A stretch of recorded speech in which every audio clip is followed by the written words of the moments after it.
Thank you very much, Dr. Wole.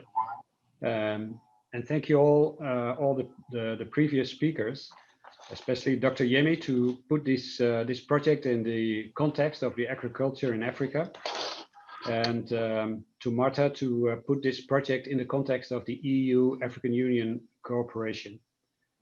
And a special thank also to Lydia to ask the question, who is going to use this? And will it be suitable for all the different end users or foreseen end users? Well, let me explain a bit more about the project to see if I can answer those questions. And it will be a bit of a repetition of the video that you've just seen. But I think that's good. Then you can also digest the information when you see it for the second time. I'm going to share my screen here. Okay, a soil information system for food security and sustainable intensification in Africa, Soils4Africa. So why do we need a soil information system? Of course, to support sustainable intensification. I will not spend more time on that. We've had many words on that already. The issue is that there's limitations with the existing soil information. A lot of information was gathered in the 60s and the 80s of the previous century, but that was all haphazard, and it was not easy to compile that information into one big data set. And of course, it is already from like 30, 40 years ago. The FSIS project also mentioned, try to fill that gap. And we are building on the legacy of the existing data and FSIS to build a new soil information system for Africa. And the key thing is here, standardized and harmonized information. I want to highlight four important features of the project. One is data collection, one is standardized methodologies, one is a few words on the soil information system, what it is, how it will look like, and then the sustainability plan. Because the important thing that we also would like to discuss today is how can we produce a system that is going to be lasting over a longer period of time after the project stops, because that is what we want. We don't want this to stop when the project stops. We want this to continue and live and have value over a longer period of time. Okay, about the data collection. We're going to take 20,000 samples across the continent and analyze these samples for the parameters that are mentioned in the first bullet of this slide. And we will also measure additional parameters depending on the use cases. And I will come back to that in a minute.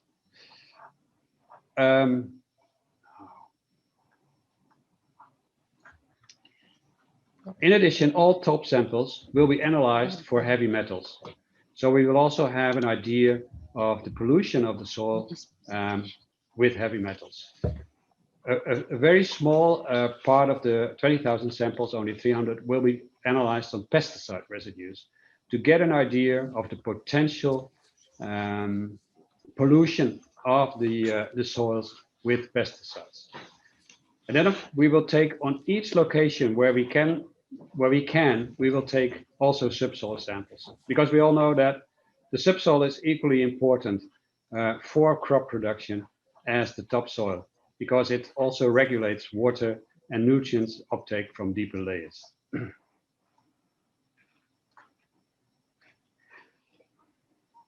Okay, the standardized methodologies, a few words on that.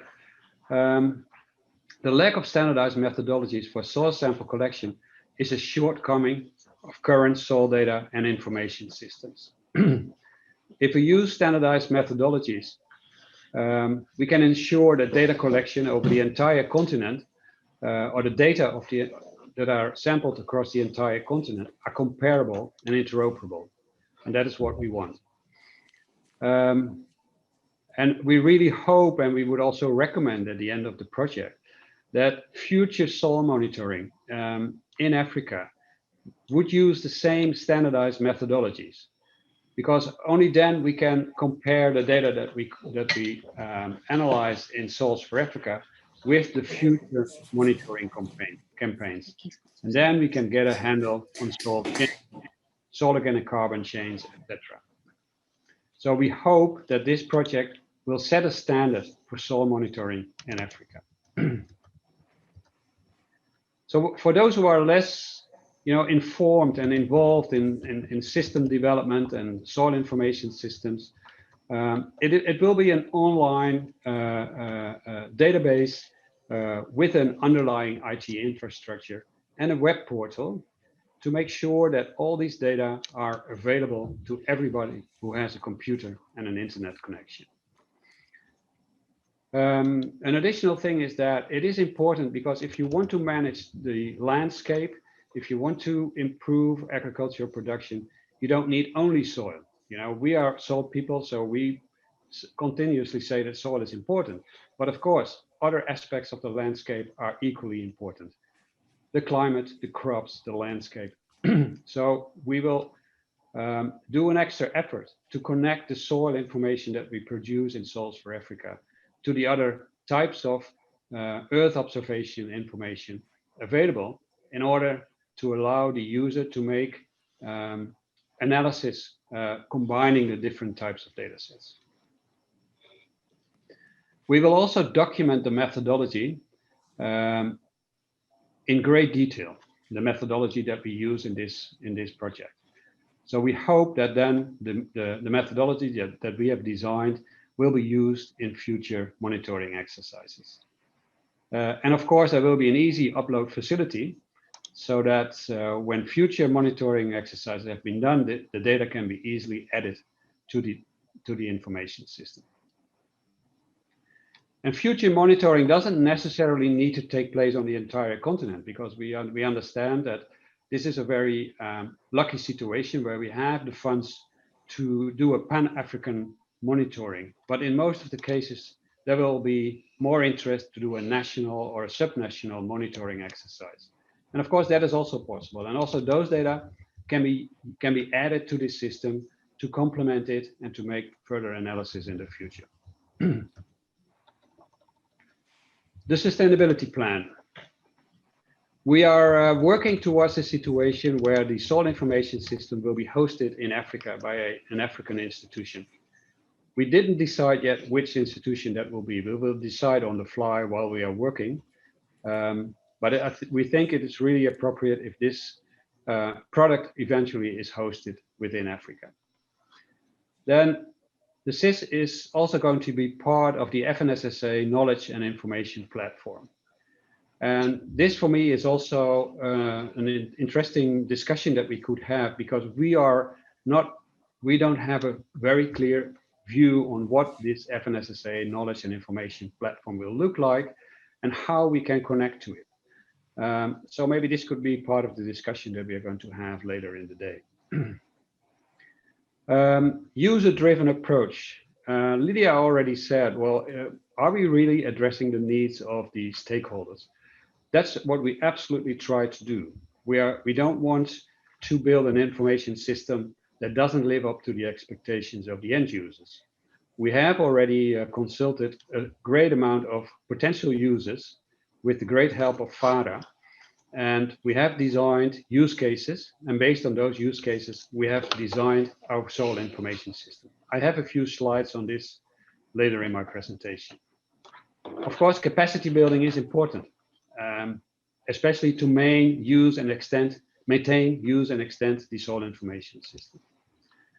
And then an additional thing, we are in the process of setting up a community of practice for institutions that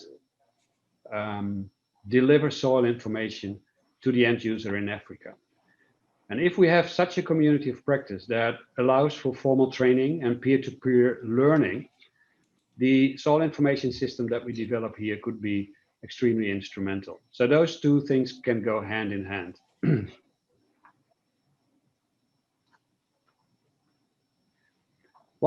One slide on an adjacent project that is going on, a big project or a big program, that is the Global Soil Partnership, managed and facilitated by the FAO. And within that partnership, there is one activity called GLOSIS, the Global Soil Information System. The idea here is that countries can have a node, their own soil information system, which can become a node in a global system. And on the left hand of this slide, you see these nodes, which can be national soil information systems. And on the right hand side, you see users all over the world who can access these different nodes simultaneously through a standardized IT infrastructure and a discovery hub.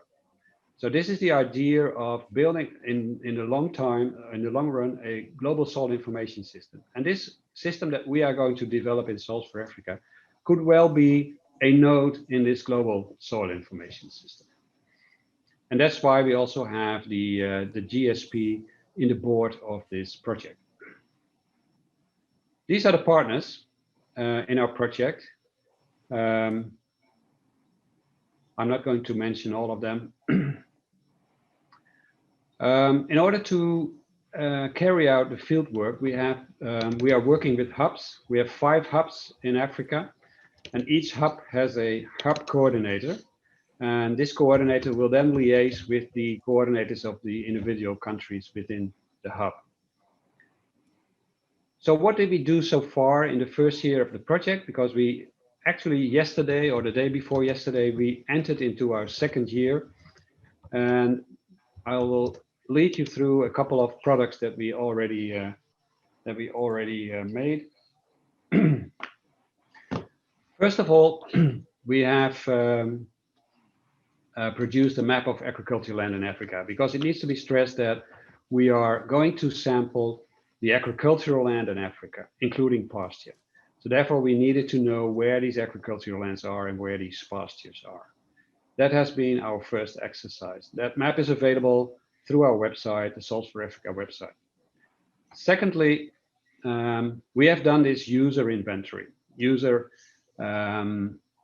Because we have a user-driven design, as I just explained, and we already discussed with over 200, even more probably, over 200 different stakeholders to understand how they were going to use soil information in their daily work.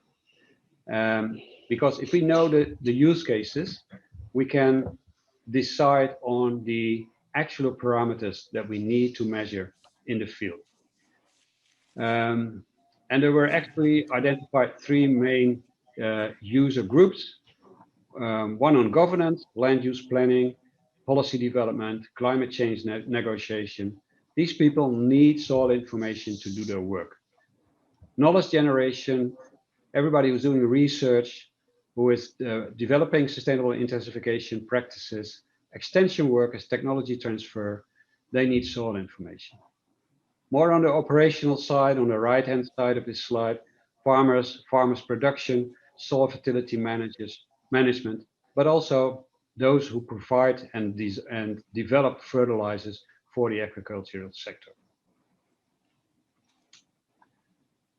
From today or from yesterday, we are starting to organize ourselves to get into the field. The fieldwork will start early 2022, and up to date, we have designed our methodology from soil sampling all the way to soil data provisioning. How should the soil sampling take place? How should the analysis take place? How should the data be stored? And in what format the data should be served to the end user? That has all been thought through. Now we are ready to start acting. We have coordinators in each hub. I think it's worthwhile to mention them. In North Africa, we have the Institut de Région d'Aride in Tunisia. In West Africa, we have Bunasol in Burkina Faso. In East Africa, we have Calro in Kenya. In Central Africa, we have Ifa Yangambi in the Democratic Republic of Congo. And in the southern part of the continent, we have the University of Stellenbosch in South Africa. These are the institutions that will lead the actual fieldwork, and the whole fieldwork program is coordinated by IITA in Nigeria. Okay, now we have This is part of our project proposal, where we see that we will develop a soil information system. We will connect it with open Earth observation data. We will develop maps of the soils of Africa, and it will merge into the FNSSA Knowledge and Information Platform. That is what we promised to the EU, and that is what we need to do. And today is our first big attempt to connect with FNSSA to discuss, through this workshop that we are having today, on how we are going to merge our information and our information products that we are going to make into this FNSSA information platform. So this is a great opportunity to discuss this. Okay, for me, I have two main questions for this meeting for today. How do we ensure that the soil information system developed by Soils4Africa will be used by other projects or other FNSSA projects that contribute to sustainable intensification? How can we make sure that this is going to happen? But also, how can we ensure that the system will last for a longer period of time? What is our sustainability strategy? And we don't have answers directly for this, and we are eager to discuss this with the panel and with the participants. Thank you very much. Merci beaucoup. And there's something in Arabic that I can't pronounce, but it is there. And thank you very much to everybody who's been listening. Back to you, dear Wole.